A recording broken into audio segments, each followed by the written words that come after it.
will come. Joining us right now is Bruce Reinhart. He is a former federal prosecutor and also specializes now in criminal defense work, specializing in white-collar crime. Bruce, it's great to have you back with us. Good morning, John. Good to be here. All right, Bruce is joining us live from Los Angeles right now. And Bruce, the St. Louis County prosecutor, the attorney, the DA here, said that there were some challenges involved in this case. Let's take a listen.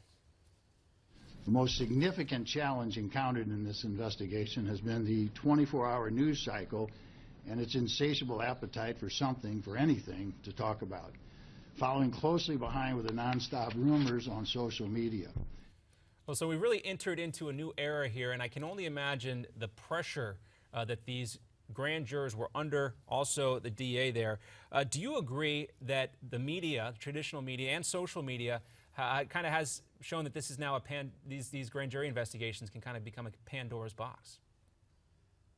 I don't know if you can blame the media for that, John. I think what's gone on here is that there's a clamoring for transparency, and that's an appropriate job for the media to ask for transparency and for information to come out. The problem is when you try to prejudge whether someone should be charged or not charged, or try to prejudge what happened without knowing all the facts. But Bruce, would you agree though now, I mean, we hear leaks coming out of these grand jury rooms, and you know, as a reporter, as a journalist, you're supposed to know that what happens in that grand jury is not supposed to be leaked out, but yet it happens anyway. It does, and that's unfortunate because the whole purpose of grand jury secrecy is to prevent unfairness to the people either under investigation or the people who serve on the grand jury. So, but as a reporter, I would think you have an obligation to report what you learn, and it's not the media's fault that they're reporting what they're reporting, it's the people in the process's fault that they're allowing leaks to occur. Now, Bruce, in Missouri, do grand jurors have to be unanimous to indict? And also, what's the burden of proof in a grand jury case? They do not have to be unanimous. It has to be 9 out of 12. And in order to indict, you have to find probable cause, which is simply that it probably happened. Okay. And obviously that was not reached here, and there's a different burden of proof in a, say, civil case or a civil rights case. We heard from Alan Dershowitz here earlier on America's Forum saying that this effectively kills the federal civil rights case. Do you agree with that? I do. I think that the factual question is the same. Did Officer Wilson act inappropriately, or did he act in self-defense? In order to have a civil rights lawsuit, you have to show that he acted inappropriately and that the motivation for it was racial. In order to indict him for the homicide, it would simply have been that he acted inappropriately.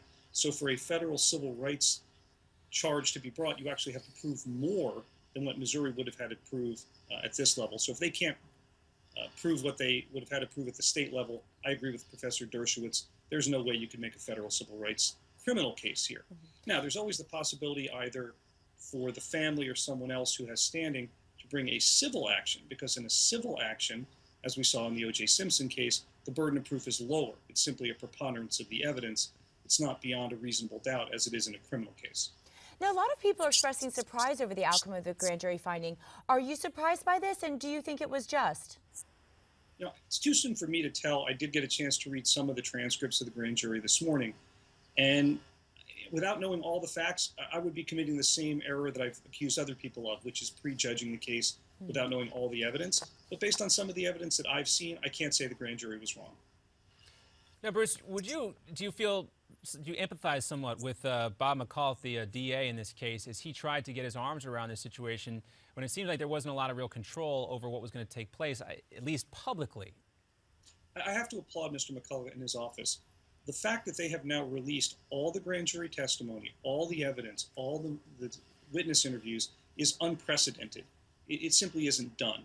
And the fact that he was that committed to transparency and to letting the public see and hear what the grand jury saw and heard is really commendable. So he had an impossible situation to deal with, and I think he's dealt with it as best he can in a way that, unfortunately, we had violence last night. We continue to have violence today.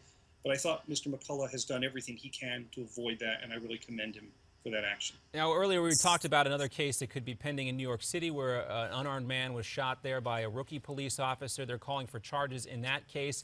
We can only imagine that there will be other cases, maybe perhaps prosecuted the same way around the country. Do you think that McCullough then has set the kind of tone here and the way to go about this properly, even though he's faced a lot of criticism? You commend him for the way he handled his business here.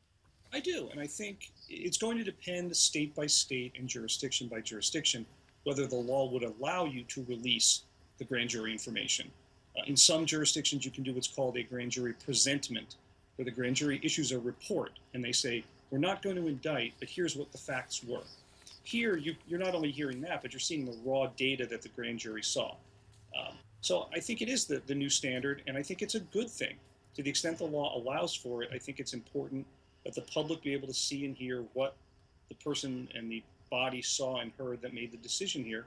So I commend, again, Mr. McCullough. I think he has set the standard. And you said there's a real appetite for transparency here in this case, and McCullough is probably satisfying that by releasing these documents. But how many people do you actually think are going to go to the trouble and time to take a look at this and read these documents? Unfortunately, not enough. I mean, if they had, no one would have been rioting last night. People would have actually taken the time to try to figure out what really happened here. But I hope and I expect that the media someone from the media will sit down and go through it all, and we'll get some sort of in-depth reporting, and hopefully the public will follow that and not just act viscerally and violently, and will instead actually try to look at the facts here. Now, Bruce, the rioters and protesters in Ferguson, it seems like they don't want to hear the truth. The more facts that come out seem to actually support the officer, and it's like they don't want to hear it. They just want to react and burn things and cause a scene. It seems like they don't want the truth to come out. I think that's right. And I think what we're seeing in Ferguson has nothing to do ultimately with Michael Brown. It has to do with people feeling like the justice system doesn't work, or that American society isn't fair to them, or that they're somehow displaced, or simply some people who look for an opportunity to do violent and criminal things. But it's not about people who are disagreeing on the merits, who are fully informed and are disagreeing on the merits with what the grand jury did. These are people who are acting under some other agenda. All right, Bruce Reinhart, we'll have to leave it there. Thanks so much for joining us from Skype today, former federal prosecutor Bruce Reinhart. Thank you, John. Much more to come here on America's Forum right after this Newsmax Now update.